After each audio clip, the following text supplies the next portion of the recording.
This is Pistachio. She's a cane toad, the most hated amphibian in the world. You can see hundreds, if not thousands of invasive toxic cane toads are prompting some councils to wage a war on public enemy number one. These enormous toads are infamous for their negative impact on the environment, which has led to widespread eradication efforts. Ironically, they can make excellent pets. And Pistachio, who was once an alien in Florida that would have caused havoc or been disposed of, was given a second chance at life. Since she cannot return to the wild, I've done my very best to recreate her natural jungle habitat within a spacious 6-foot vivarium. Sensational headlines paint these toads as demons, but despite the issues they cause, they don't mean any harm and didn't ask for this. They're simply living, which isn't an issue in South and Central America where they originate, because predators adapted to their poison keep their populations in check. The issue is in other parts of the world, where they were introduced 100 years ago as pest control for sugar farms. Since then, they've decimated native fauna and poisoned animals that tried to eat them. A small measure that helps mitigate these happenings is for them to be kept responsibly as pets, especially in places they can't naturalize. Pistachio has been a Pennsylvania girl under my care for over 2 years now. Since she's from the wild, getting her used to my presence hasn't been as easy as most of my other animals who are captive bred. There's been some progress, but I know moving her into a proper setup will change everything. I've worked with many animals over the years, and it's always apparent when they're comfortable with me. This is essential because I want them to understand I don't mean any harm and I'm simply part of their environment. All that's to say, it tends to happen faster in large naturalistic enclosures, like the one I'm about to build, which allow for the broadest range of behaviors and not necessarily more human exposure. Pistachio is a wild animal in the subtropics of Florida, so she's never actually seen her natural environment. That's what I wanted to replicate, but finding any documentation of these toads where they actually belong is really challenging. However, I know they live in the Amazon basin and other areas in Central America, so that's the environment I decided to mimic. These toads like to soak in water, which is no surprise considering where they originate. Including a proper water feature made sense because constantly cleaning out a water bowl like I have been doing for years is annoying and wouldn't look as good. Cane toads are the largest toads in the world, with females attaining a length of up to 12 inches. Pistachio here has a lot of growing left to do, but even at this adolescent size, she's much larger than most of the toads native to North America, which partly explains why they're so detrimental. I'm usually not a fan of just putting a divider in the tank. They tend to look sloppy from the front, but it was the best solution here. Anyway, she'll spend much of her time being active on the land, so I kept it large.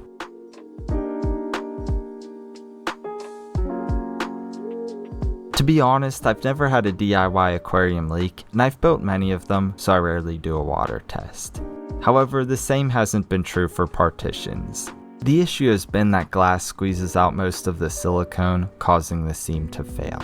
Since adding bumpers, which I did here, I haven't had any problems, but doing a test for good measure never hurts. Using scrap materials is kind of the theme here. The partition was salvaged from an old tank, and I've been accumulating foam scraps that I've slowly made use of. Building a foundation from these was challenging because I didn't want a massive foam and the pieces weren't ideal. Instead, I created boxes and angular shapes to build a rough configuration on the glass.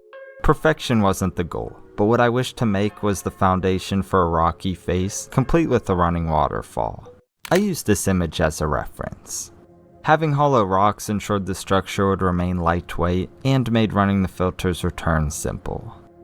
All the meticulous work paid off, but this was only a dry fit. I crossed my fingers and hoped to get it looking this good again the second time while adhering them with silicone. The rocks would be the primary feature, but I wanted them to appear as though they're surrounded by dirt and roots to simulate the jungle aesthetic.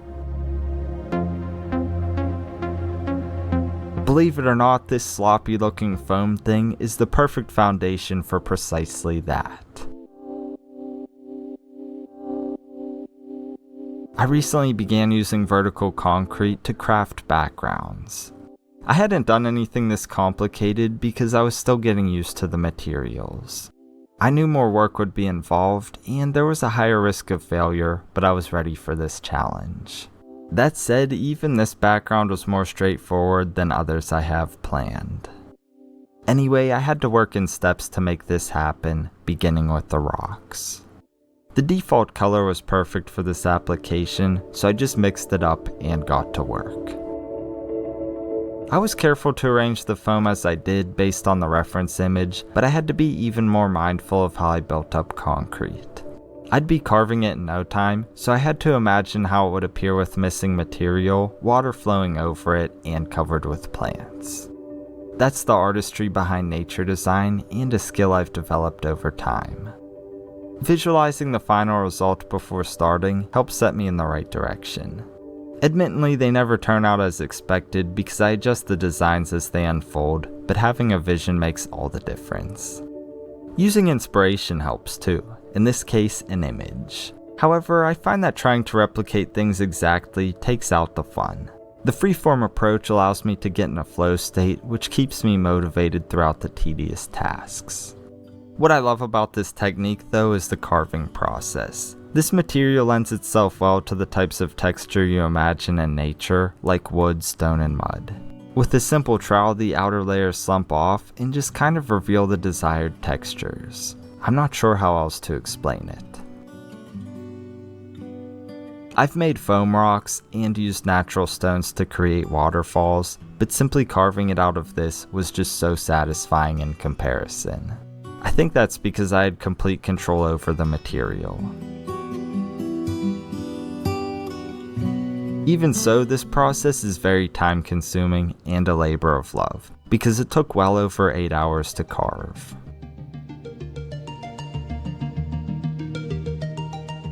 I know I'll be able to create better sculptures as I develop this skill, but even now I love the results. The textures were great, but staining the surface with glazes to add color would make all the difference. With various hues at my disposal, I was able to accentuate the details and make the surface appear weathered. Rocks are never a solid color. They're stained, contain mineral deposits, and have other features which cause variations. Adjusting the colors and adding details like faux iron deposits are what I feel truly make this appear genuine. Applying these wets the surface, so the actual coloration wasn't showing, but I knew what I applied and where. I just had to trust the process. As a final measure, I scuffed the surface to create highlights. When I think of the jungle, I always imagine some type of wood, whether trees, fallen branches, or roots. The space on the right was perfect for a root ball structure or something of that nature. So when I mixed up the second batch of concrete, I added a brown pigment. Forming this around everything I've added thus far brought it together in a big way. You know I'm a man about the details and had to add little roots throughout. Seeing how these looked alongside the other elements as the dirt texture emerged was incredible. However, something was off when it dried because it was almost purple. That was the same issue I had in my African bullfrog's recent paludarium build, which uses many of the same techniques. I'll link that up in the description if you want to see what I did there. Anyway, I thought the rust coloration, which used a glaze I didn't have before, could help with this. Definitely good input from Steven and Gar, who recommended adding red last time the dirt was off, because that's what I did here, and it worked well. I go into all of these builds a little differently based on the animals. This would be a jungle vivarium, so false bottom was required. However, Pistachio digs, so it had to be one she couldn't disturb, and it had to be drainable. Sometimes I drill through the tank, but I thought a standpipe was a better option. Details like this can be easily overlooked, but make these setups run better and easier in the long run. Ideally, I want to intervene and tamper with this as little as possible. I do nearly everything alone here and have to improvise when making these big tanks. Covering the sides of the tank was a bit of an afterthought, but it needed done and there was no time to waste. Regardless of what I do, I always like to clean these backgrounds before adding life. That gave me a quick preview of the waterfalls, which I enjoyed, but I had to stay focused. I still had to make the false bottom tamper-proof, and the ideal material for that was Matala mat. I'm sad to see them go, because these are all that remain from the original DIY pond I built 5 years ago. Anyway, the panels fit tightly in this space, so it all just kinda worked as is. I just had to fill a small void in the front and foam around the standpipe. A DIY technique that's been invaluable for me over the years is making screens. They're literally just window screens made to the specifications of the tank's frame. I will say though that in the past I've used fiberglass mesh. It's easier to stretch, but it doesn't hold up as well as aluminum, so I've switched to that. Either way, the process is pretty straightforward. However, I had to trim off some of the driftwood before they could be installed. Proper substrate is always an essential component that I adjust from build to build based on the goal. This mix had to retain humidity, allow for burrowing, and provide stability for the plants. Just mixing it up doesn't make it bioactive though. It's the addition of tiny organisms and development of things like bacteria and fungi that bring the environment to life. It takes time for all of that to happen, but I keep bins of seasoned substrate on deck, which are cycled with bacteria and contain critters like earthworms, springtails, and isopods.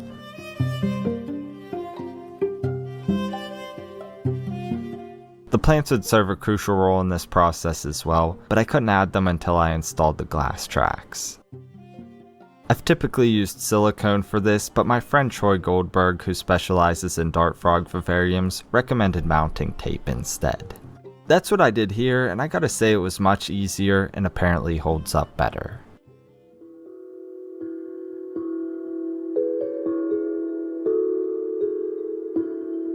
The challenge with these larger animals is that they can ruin plants. Luckily, Pistachio is still pretty small, so I can take more liberties now and adjust things as she grows. However, I think that setting up the foundation for a dense canopy is a viable long-term plan.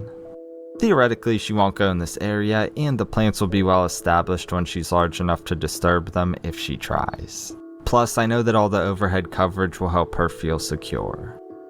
I did add a few plants to the substrate as well, but I don't intend to keep them there. I ordered a few ferns that she'd naturally encounter that were meant for those locations. Of course, they didn't arrive on time, and I had to finish this project, so I'll just fix it later.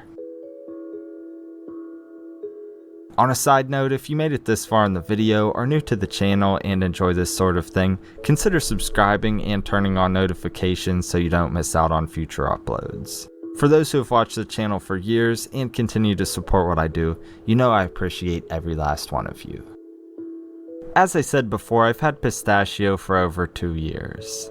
I waited so long to do this because I didn't want to invest in making something elaborate until she grew. She also spent longer in quarantine in a different room for biosecurity purposes since she was wild caught. That said, even though I haven't shown her before, this isn't the first time I've ever mentioned her. I also got all of my isopods in the other room just through there, and we got Pistachio, but I haven't shown her yet, so that's for another time. Anyway, I was curious about the waterfalls. How would they flow? Once the canister filter expelled the air, it flowed like a champ. Maybe even a little too strong, but that's better than the other way around. Nothing a little moss couldn't fix. I can't wait to see how it looks as it establishes on the rocky structure. I feel that it's pretty much an obligation for setups intended to mimic the jungle to include a covering of leaf litter and botanicals. They just look correct while also serving an essential function. This covering is an ideal refuge for the organisms that ensure these setups thrive. Here they can process waste into nutrients for the plants without becoming food themselves.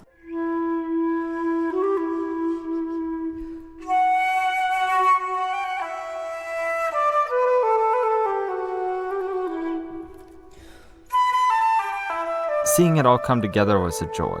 Although it's not seasoned yet, is missing a few key components and requires a few adjustments, I think it does look like a proper jungle landscape.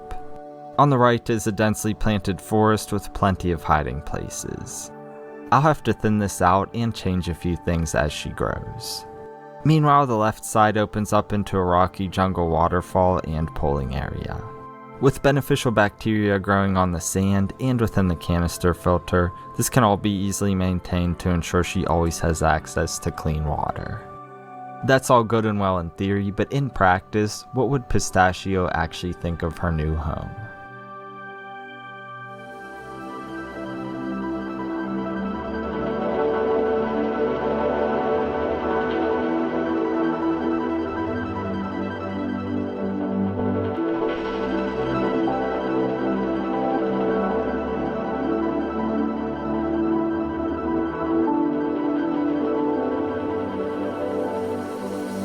Finally seeing Pistachio in a proper vivarium is fantastic.